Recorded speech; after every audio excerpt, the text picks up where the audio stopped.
But our first speaker today is Nandini Choudhury. She is Deputy Director of the Emergency Department at Logan Hospital in Queensland.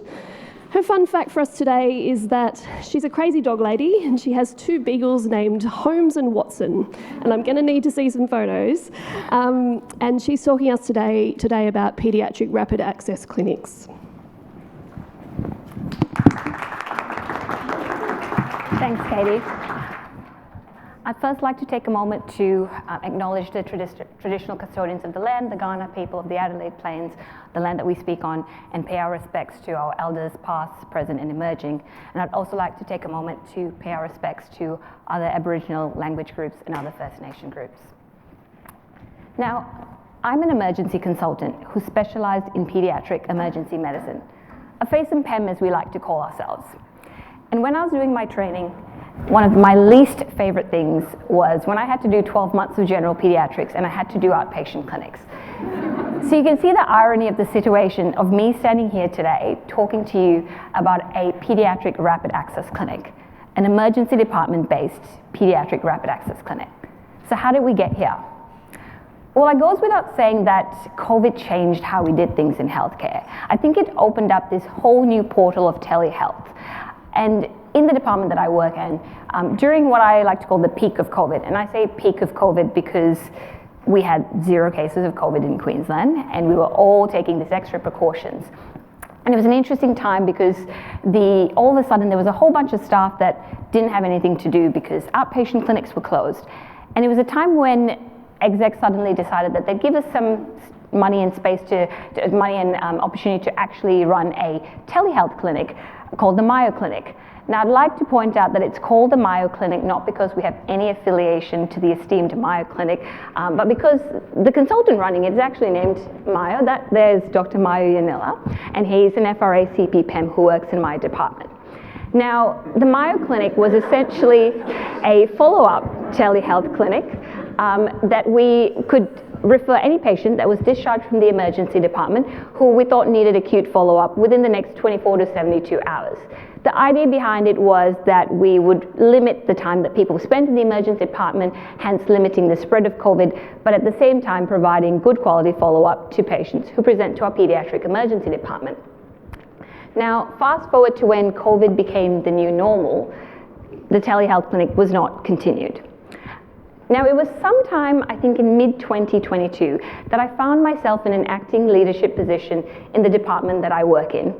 And one day, I get this email.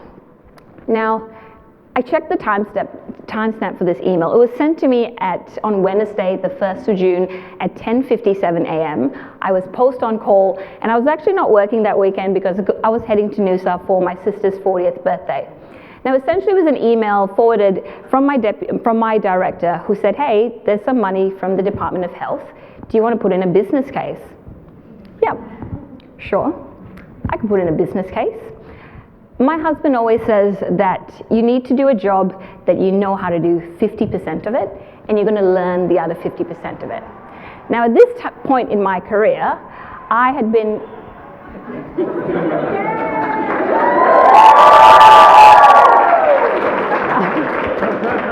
At this point in my career, I'd been a doctor for 12 years, a consultant for 5 years, and an acting deputy director of a very busy pediatric emergency department for approximately 8 minutes. Now, I'm not going to lie to you, setting up the pediatric rapid access clinic was challenging in a way that I had never expected. And I think broadly speaking, the challenges were divided into 2. The first one was, how do I write a business case so it's going to be good enough that the local HHS was going to choose it to then put it forward to the Department of Health? And the second aspect was the actual setting up of the clinic and actually the administrative side of things, which is something that I had absolutely no clue in how to do. So, what do you do if you don't know how to write a business case? I turned to Facebook. Now, I know what a lot of you are thinking, and no, I didn't put it on Medical Mums. I put it on an emergency doctor group, which, let's be honest, is probably one of the 5,283 offshoot groups of Medical Mums, but I digress. And I put this up in this emergency doctor group. And I got a few replies saying, oh yeah, we've got a rapid access clinic. And one person in particular sent me a really long message. And then she actually took the time out of her busy week to call me on a Friday night while I was in Noosa. I mean, remember, I was there for my sister's 40th birthday. And after one really, really long phone call and a couple of glasses of Prosecco later, I had a draft for a business case. Now, I cannot explain how important and how helpful it was having this person who didn't know me spend all that time talking to me about how the rapid access clinic in her department worked, because it allowed me to benchmark it, but also allowed me to then think about how I wanted it to work for my department. You see, most pediatric rapid access clinics across Australia are generally run by general pediatrics, and I wanted a rapid access clinic that was run by the emergency department for the emergency department. Now, I sent in my business case on the Monday, and it was a few weeks before I heard back that my business case was actually successful. There was actually a delay, mainly because the executive director sent a congratulatory email to the director of pediatrics, and she was very confused as to why she was being congratulated for a business case that she hadn't actually written. And I remember everyone in the department being really excited. They were like, wow, you got your business case through. And on the outside, I was excited. And on the inside, I was like, oh crap, what do I do next? Now, this here is Cindy Cowley. I think everyone needs a Cindy Cowley in their department. Now, Cindy Cowley is our business data manager. I'm going to be honest, I don't 100% know exactly what it is that she does. She's not a nurse, she's not a doctor. She's the person that sits in the office doing coding stuff. She's always got an Excel sheet on her computer. She does a really, really important job. And I honestly can say that I would not be standing here today talking to you about a pediatric rapid access clinic if it wasn't for Cindy Cowley. See, one of the downfalls of my business case, that's right, you can bless my bubble anytime, Katie. So one of the downsides of my business case is I actually hadn't put in funding, put in admin funding in the business case. Now I know that sounds really stupid, right? Because they're like, how the hell do you think you were going to run a clinic without having an admin officer? When I was writing the business case, I had this idea in my head that, oh yeah, we'll get this pediatric rapid clinic running in ED, so people just come in and then they can get booked in through, the ED system, and then we'll just stream them to ED or the rapid access clinic. No, you can't actually do that because ED uses a different system. In Queensland, it's IMR, and outpatients uses ESM. Surprise, surprise, these systems don't actually talk to each other, and the admin people that work in ED don't actually know how to use ESM, so you can't actually use your existing admin people to run it. And this is where Cindy Cowley is amazing. Now, she doesn't do the admin stuff in ED. She doesn't even do sort of anything that has patient interaction. But she took time out of her busy schedule to actually upskill. She did an 8-hour course on how to use ESM and also upskilled 2 of her staff so that I could start running my rapid access clinic with admin support while I put in funding for an additional admin officer to actually run the clinic. Now, there were other, minor challenges with my rapid access clinic. One of the things I wanted to have a cool, funky name, something that people would remember, something catchy. And I realized very fast that actually trying to name a clinic in your very large department is a bit like being the firstborn child in an Indian family. All of a sudden, everybody wants to have a say in it. And I'm going to say that some of the choices of names that people like, you should call it crack. I didn't think having a clinic in the pediatric emergency department called crack was very appropriate. So I chose PRAC, which was Pediatric Rapid Access Clinic, which is what we use today. Now, some of our other challenges were more visual aesthetics. I wanted to build a bit of hype around the clinic because I wanted it to be successful, and I also wanted a cool logo to go with the clinic. And so I had a competition in the department to see if people could come up with a nice logo for the clinic. It was great because we actually had quite a few logos that people submitted, and we actually had a bit of trouble trying to figure out who to choose, which we eventually did. But word of advice, if you are picking a logo for anything, test it out on what it looks like on the big screen. because luckily up to this point I had only ordered 100 pens that said prick instead of prac.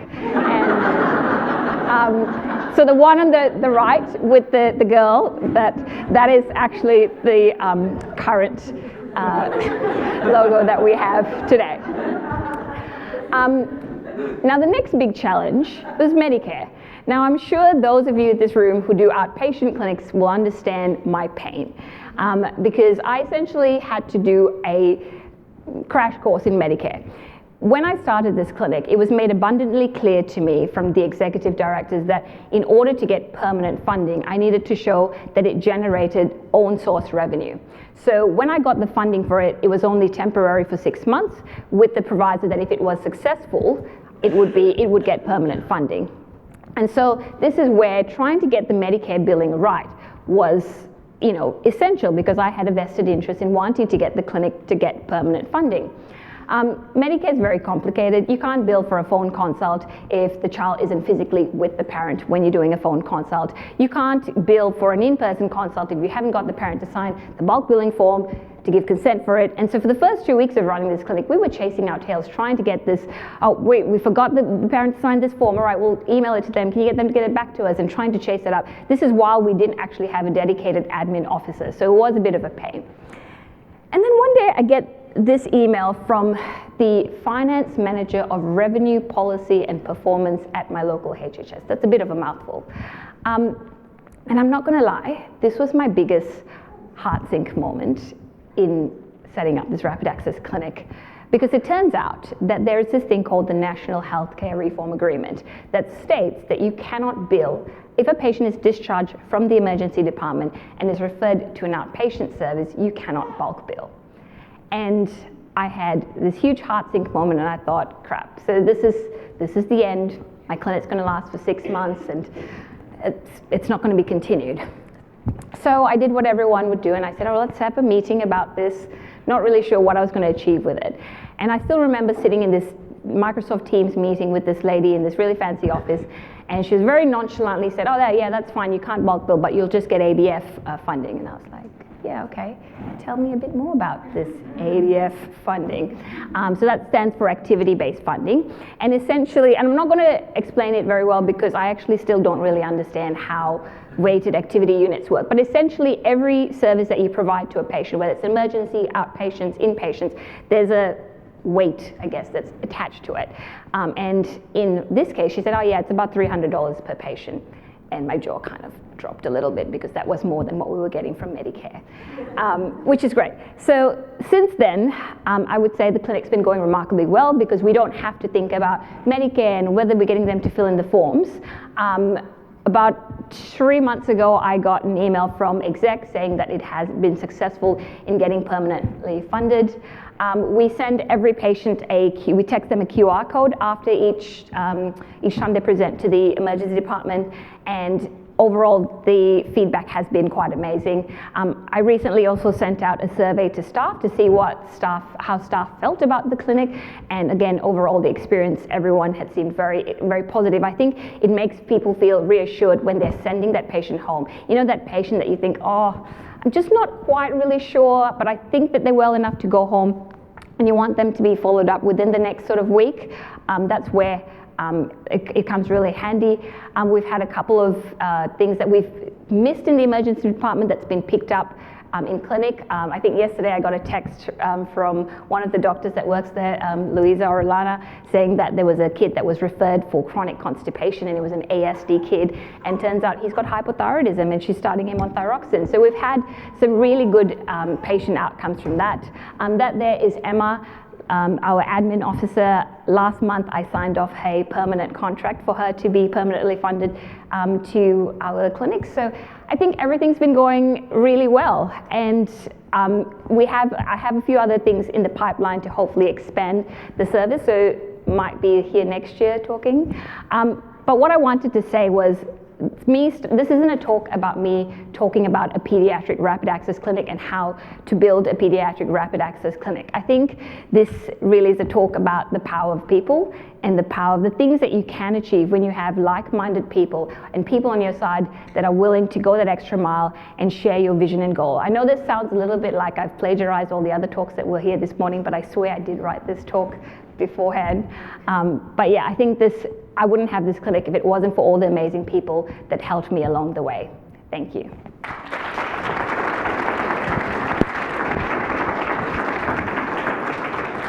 Thanks so much, Nandini. We have a roving mic if we have questions in the audience.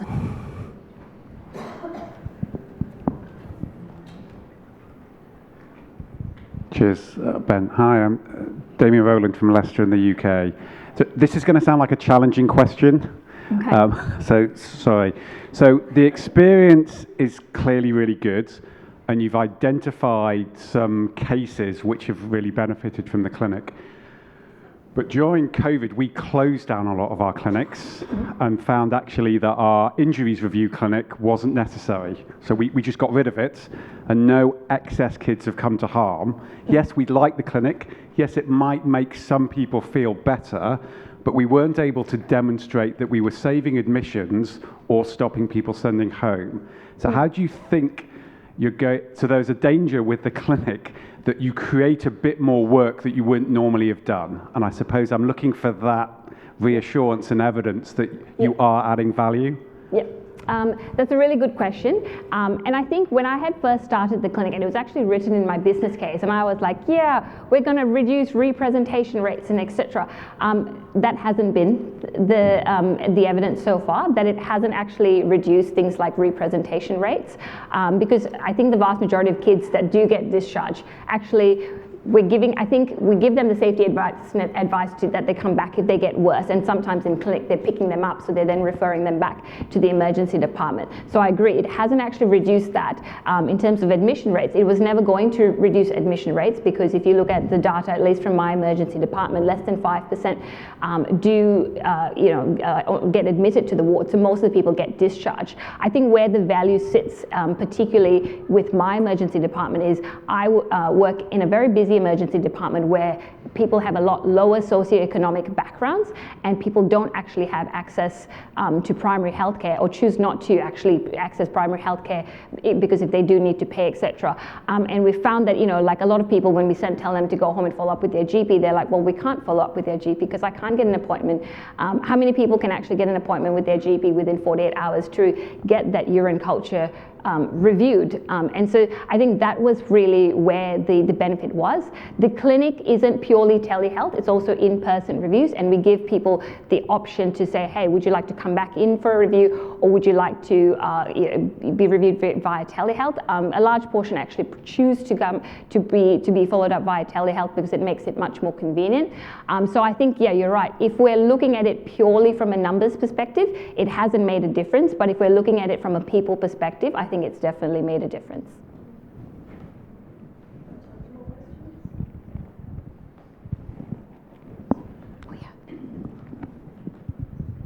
Thanks, Nandini. I guess my other question is, are there other metrics that you can measure? So is there an effect on length of stay in the emergency department because maybe you're not sending the investigations because you know that they could be done at 72 hours?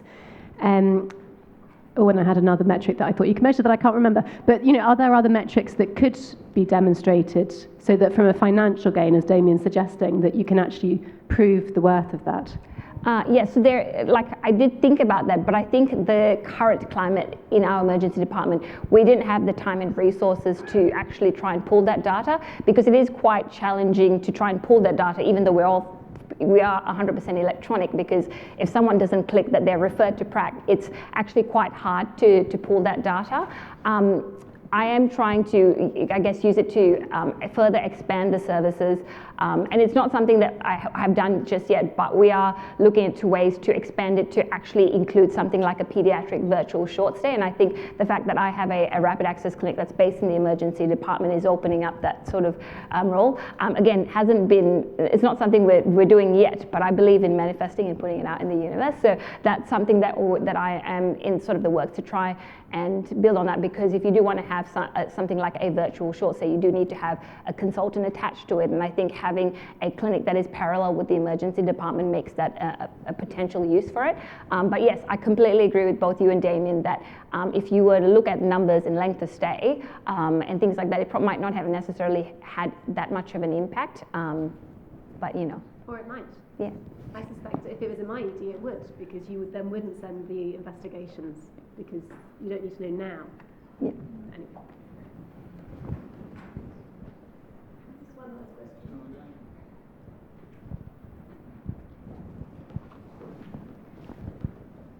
Hey Nandini, it's Michelle. Hey.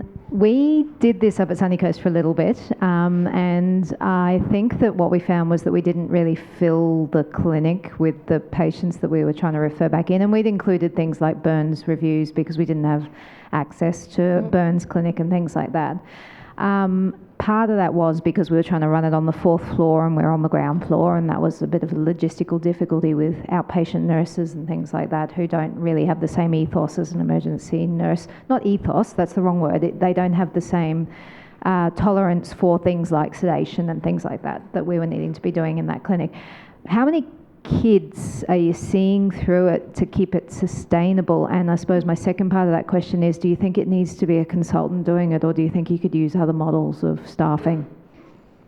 Yep, good. Very good questions. There's a couple in there. I did speak to Scott Schofield, who had set it up. And to be honest, I think how you guys run it is very different from how we were running it. Ours is literally a room in the emergency department, like that we use usually as a consult room.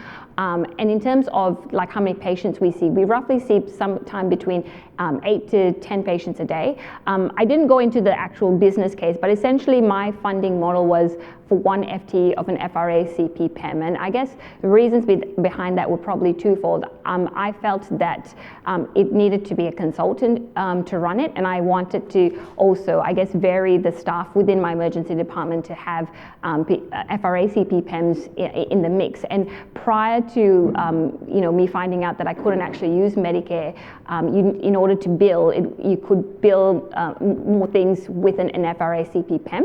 I think that if you were trying to look at it from an ABF funding model, nurse practitioners get the same funding as a consultant, so it's about $300 per patient, and I think that's where Queensland Children's Hospital actually have a PMIC clinic, which is again slightly different from, I guess, the types of patients that we sort of are focusing on. And I think it also really depends on what are you targeting, what are your inclusion, your exclusion criteria. Ours is different from the one in Sunny Coast because we actually excluded things like surgical. We were trying to focus more on the medical stuff. And so we have certain blocks for different things, like if someone's chronic constipation, we book them in for an hour. If it's a neonate, we know that parents are going to have lots of questions, so we're going to book them in for an hour. So obviously, there's also sometimes you get some FTAs, but roughly we are seeing about 8 to 10 a day. I wasn't at this meeting last week, but it was the performance and accountability meeting for the emergency department.